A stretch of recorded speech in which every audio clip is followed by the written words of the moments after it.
안녕하세요. Xin chào, mình là Thùy Linh và đây là Quỳnh. Chúng mình sẽ cover lại lời từ của ca khúc Anh Trần.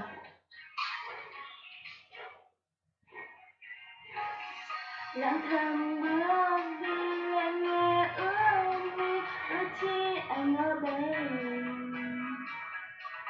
Và em vẫn đang lắng nghe tiếng con tim run lên vì yêu anh và vì nhớ.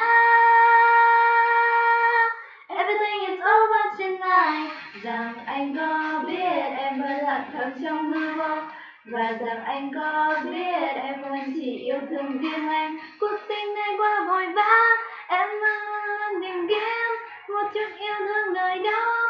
Everything is over tonight.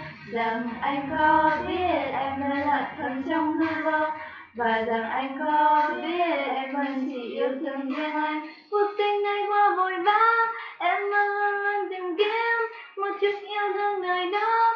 Everything